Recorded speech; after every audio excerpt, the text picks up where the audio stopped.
Good morning, good morning, good morning, everyone. This is Dr. Dale Laing-Hall from Dale Reports. Dale Reports is here I wanted to do like a little intro for you guys today about a little bit about who I am, my why, and why everyone should care about emotional intelligence, right? I am, before we get started, today is, you guys know I always get the date. Dates are very important to me, as you guys can, probably figure it out. Today is February 18th, 2023. And it's a little bit after 10 about Saturday. Saturday. I love Saturdays. Can I just say I love Saturdays? Love Saturdays. So you guys see me with my workout gear. I worked out today. I work out with Stars Tina. I am going to put her information down below in this video so that you guys can follow, because she is my business coach, and she also has like a whole book club set. I follow, I am in her book club. I work out with the A team. She has an A team. I work out 3 days per week. Monday, no, not Mondays. I got rid of Mondays. Tuesday, Wednesday, Thursdays, Saturdays, probably Wednesdays and Thursdays. I don't even remember. Anyways, I work out a couple of times during the week and on Saturday. And I wanted to pop in here and kind of give a little bit about me. So for those that do not know, I am a human resources executive. I've been in human resources for the past 15 years or so, and in various different industries, mainly healthcare. And worked in education, worked in retail, manufacturing, definitely a lot of experience in healthcare. I worked in a nursing home, a lot of years in nursing home. My very first job was in a spice company. Yes, the spices that you probably have in your kitchen right now is probably one of the companies that I worked at. So I was a receptionist there, answering phones and everything. Eventually grew in my career as I grew in my education. I recently completed my doctoral degree. You guys, your girl is a doctor. Get used to seeing me out here, because it's fabulous. It's gonna be great. It's gonna be great. And I want to share my journey. I want you guys to come along with me, not only on my journey but on your journey. So that is my whole reason for my why. That I don't want to do this alone, and I think it's better. My coach always says your vibe is your tribe. So build a tribe of people that are that can pull you up, right? Never pull you down, never pull you to the side, pull you up, right? They pull you up and they take you with them, because you are moving up the stairs, you are leveling up, you are holding your hand out and bringing other people with you. And that's the kind of people I want around me. And that's the people that you should, want around you. You don't want anybody to tear you down. People that are tearing you down, you should put them to the side. Put them to the side. So a little bit about me. I gave you that, and I wanted to, I mentioned in in a couple of my videos that I recently decided to get into go on my entrepreneur journey, right? I have a 9 to 5. I am a chief human resources officer. My peers are the COO, CEO, CMO, all those C-suites, they say. And I love human resources because it gives me an opportunity to engage so much with the people, the very different personalities. I'm not saying that it's easy. I'm saying that I like it, right?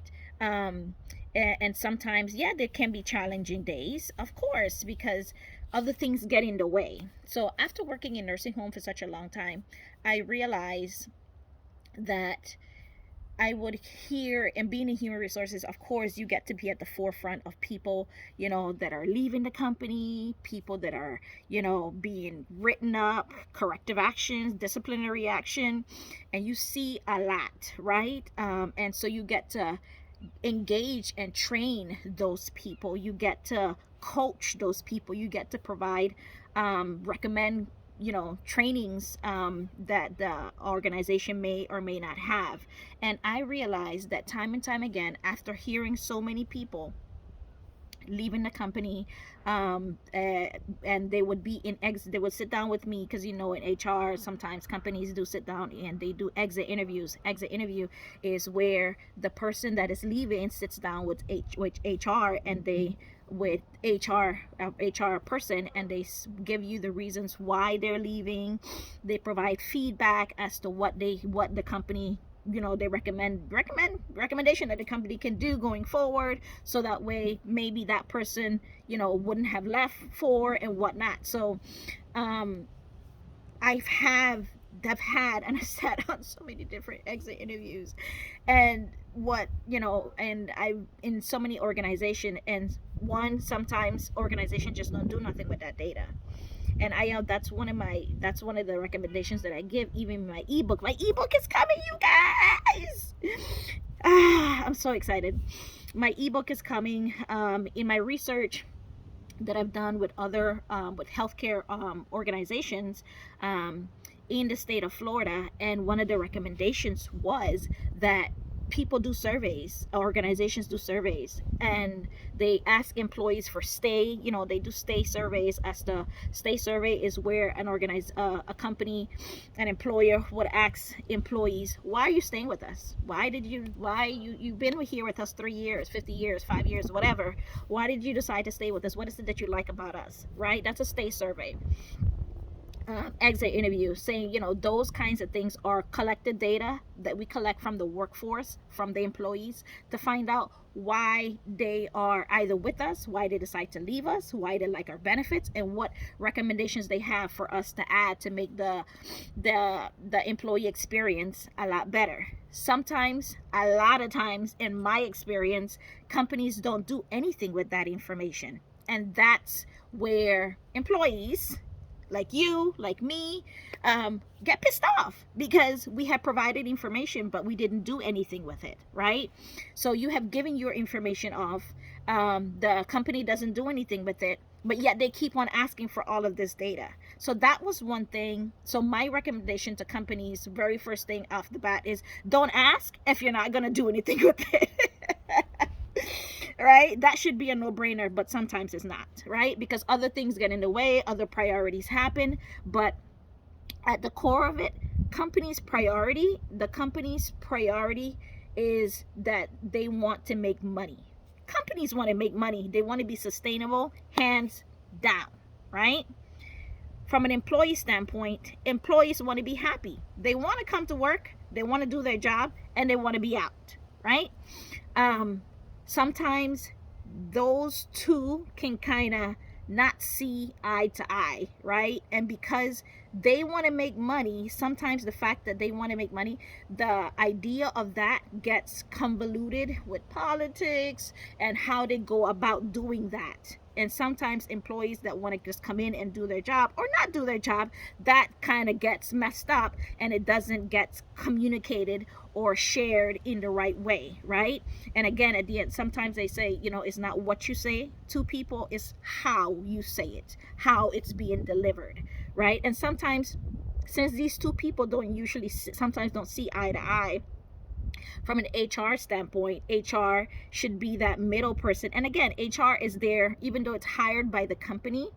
I am one of the thought, and I'm probably going to get hate for this, but even though HR is hired by the organization, I figured out after all my years of working in HR that, people say, oh, HR is, they're gonna, that's where we should go, and it's objective, and they care about us. And yes, we do. But keep in mind, HR is hired by the company. We work for the company just like you. And because we work for the company just like you, we are paid by the company just like you. So at the end of the day, we are here to make sure the company's policies and practices and what they stand for and all this stuff gets gets done and gets followed.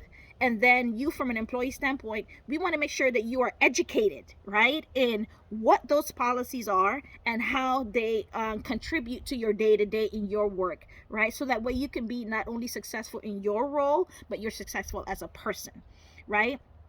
So caring about the employee, caring about the employer. So all of these sometimes the conversation, the relationship sometimes get messed up because the employer here sometimes hold themselves a lot more. They act like they don't care about the employees, but we need this set here need this set, and this set here needs this set. So we need each other to build, to grow, to be, right? And because that need is paramount, I realize in all of my years that sometimes that conversation just gets watered down, like it means nothing.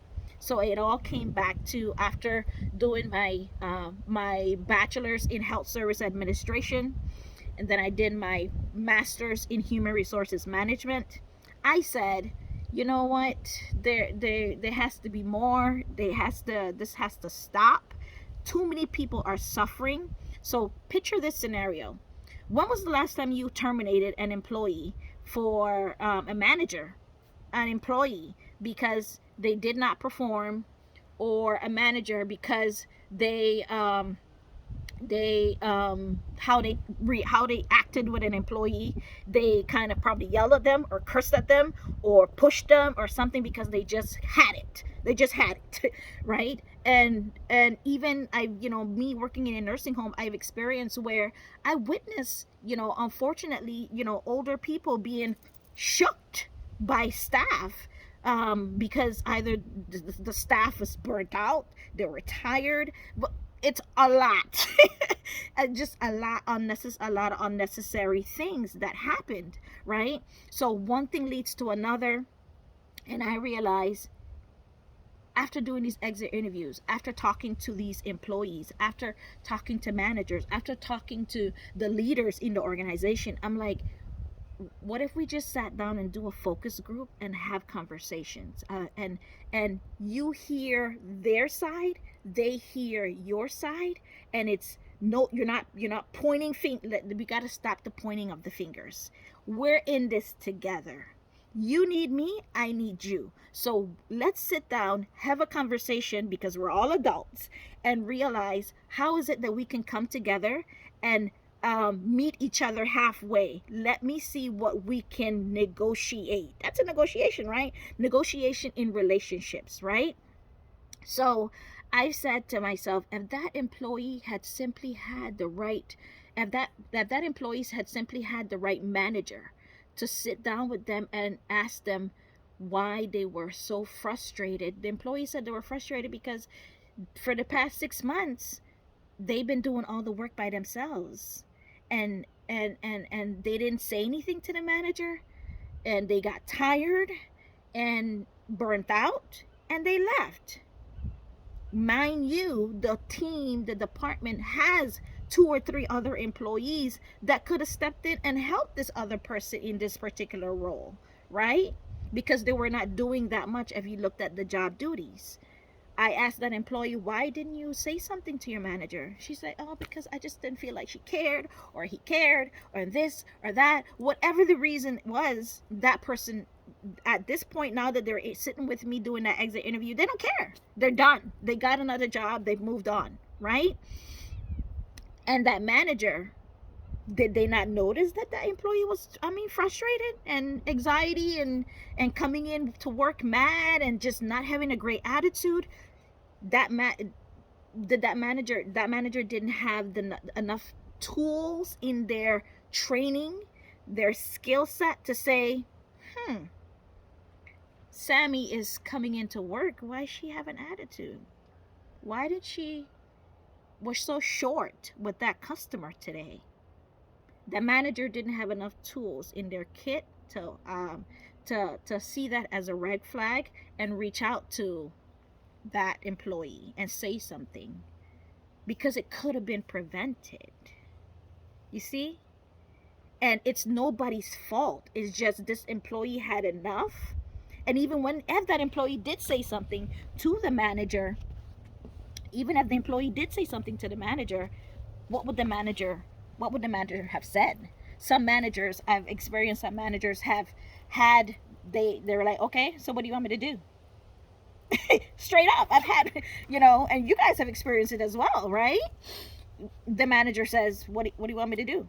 Like, that's your job. Are they helping? No. Right? That manager could have shared the workload.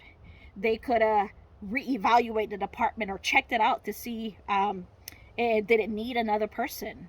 Can the workload, the duties, could they have been dispersed to other members to kind of help that person out? Could the manager had jumped in and helped for a little bit? You see what I'm saying? Opportunities were definitely there. So I'm not saying it's the employee's fault, because I'm not. My approach is never to blame any one party. It's always to educate. It happened. What can we do to help it not happen again?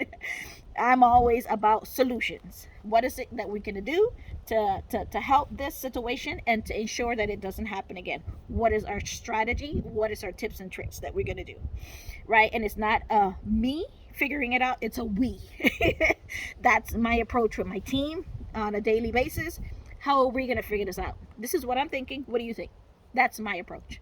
So, and then the next part of it is the other scenario is that employee did not give a good customer service to that patient or that customer or that client. The manager was not aware enough. They were not self-aware. They were not regulated enough, right? If that manager was self-aware, if both people were self-aware enough to say, hey, I need help. Hey, I see that there's a deficiency here. Let me reach out for help. You guys, people, you're not in this alone. We act like we can do it all and independent and we're strong and this, but we are, as human beings, we are emotional creatures and we're meant to connect. We are meant to connect with each other. We need each other. That is the core of who we are. You did not even come into this world by yourself. Somebody had to help bring you here, right? And because that is the fact and that is the case, we need our friends. We need our loved ones. We need our family members, right? We need our kids. If you are on an island all by yourself, man, depression is real, right? And slowly your thoughts start eating away with you, like so many things happen. So we need to just normalize needing and connecting and collaborating and engaging with each other. Not just looking at whatever and pretending like we don't care. We do care. You care. I care. I care. I care. So I realized this stuff was happening. I cared so much, and I said, you know what? I need to go back to school. I need to go back to school. And at that same point in time, during my human resources process, I realized, doing my human resources master degree, the concept, I was just looking at different theories, and the SHRM certification and emotional intelligence came about, and I was like, this is it. I'm like, and those people had this. And the different parts of emotional intelligence, being self-aware, being self-regulated, to be able to self-manage yourself, right? And then being able to empathize with other people, having those social skills, being able to motivate yourself and help motivate other people. Oh my gosh, I was like, this is it. This is the formula. If we get this into workplaces, we can stop this from happening. Because think about it. That employee left, or that employee is pissed off or not getting what they need, or that they're not strong enough or don't have the emotional intelligence skills, they're going to leave. And then what happens? They go home and they perpetuate those same actions onto their family members. So I had a bad day at work. My manager yelled at me. He cursed at me. I witnessed him kind of berating and putting down other staff members, other team members, in my department. I don't say anything about it, but it bothers me that he did it because I'm scared. I don't want to get in trouble. I want to remain status quo. I didn't stand up to him. I didn't stand up to her. Whatever that looks like, right? And so what happens? That employee had a bad experience. I'm having a bad experience. They're having a bad experience, and nobody's doing anything about it. Oh my God. I witnessed that being at the front desk so many years, being in HR so many years, being in admissions, being an admission coordinator, being helping out in marketing. Like, I witnessed all of these different experiences and different relationship in the workplace, different relationship in your own life. And look about it. I gave you the workplace scenarios. Think about it now. That employee just had that experience in at their job. What do you think they're gonna do? They're gonna take what they just had, that issue they just had with their manager, and they're gonna go home to their spouse, to their kids, to their whatever, and what's gonna happen? They're like, don't even talk to me today. They're gonna take out their frustration on them. Because they had a bad experience. Like, think about it, you guys. This is crazy. So because they've had that bad experience, they're when they pick up their kids from school, don't even make any noise in this car. I don't even want to hear it. Don't. The husband's like, what's for dinner tonight? What do you think I can? Why can't you make dinner? Like, it's a whole trick. It trickles down, you guys. Like, it trickles down. Because and it starts here. So because it trickles down, so then what happens? You left work with that. You took it into the community, the world, your life, your personal life. So you took a professional matter into your personal life, and then a personal matter into your professional life. Sorry. So what happens now? Your whole work life is not so well because you got stuff going on, and then because your boss is pissing you off, or your peer is just getting on your nerve because you're doing all the work. And then what happens? You go home, and then you take out your frustration on your family, and then what happens? That you create negativity there and bad experiences there, right? And then because you're not doing that just with that one seed, you go home and you get pissed off with your husband or with your wife or your kids or your mother or whatever, and then you bring that back to work. You're like, you had an argument with them last night, and you're like, everything is off. Everything is off at this point, right? So because everything is off, what do you think? You're feeding, you're becoming, you are. It starts with your mind. The thoughts that you have affect how you feel. How you feel is your emotions. Your emotions start acting out. Either you're crying, or you're smiling, or your face is just your face is showing you how you feel and how you are, right? So your thoughts trickle down to your emotions and your feelings. Your feelings are your behavior and your actions. You start acting out how you feel. When you're happy, you do happy things. You dance. You good, right? Because you're happy, right? I just got $1 million. I'm all good, right? When you're not so good, what happens? You don't want to have it. Don't talk to me. Today is not the day, is what your face says. Your face says today ain't the day, so don't bring it this way. Right? So when that happens, then people can see that, right? So your thoughts, your feelings, your emotions, your actions, your behavior, guess what? Your identity. Because what are thoughts? Thoughts is simply beliefs that you keep on repeating to yourself. And so you say, I'm not having a good experience at work. I hate work. You start telling yourself you hate work. And then what? My husband is not doing what he needs to do. And these kids, I don't even know. I can't believe they're even my kids. But they are. Because thoughts, that's what you're thinking. Right? So you need to start changing. Emotional intelligence is being a little bit more mindful of your thoughts. Controlling your thoughts. Being in charge of your thoughts. Taking control of your emotions, being the boss of them, right? And when you're in charge of yourself, and you don't need to do the whole list of things. It's just one seed. Just start thinking positive thoughts and be patient with yourself. Notice them. That's what mindfulness is. Notice your thoughts, meaning, in other words, the first step of emotional intelligence, being self-aware. Self-aware meaning you know what triggers you, what drives you, what makes you smile, what makes you angry, what you knowing you. And when you know you, everything else falls into play, because now you are aware and you know how to tackle what keeps you moving and what doesn't. And you're like, that doesn't make me feel good. So, note, every time I sit down and watch the news, when I'm finished watching the news, it makes me feel like I hate humanity. Right? Because depending on the news that you're watching, and it's stuff that you're taking in. So you got to be more mindful. And you know what? Tomorrow I'm going to try and not watch the news. Forget about try. I'm trying to get rid of certain words in my vocabulary. Tomorrow I'm not going to watch news. I'm going to see how my day goes if I don't start my day with the news. And what happens?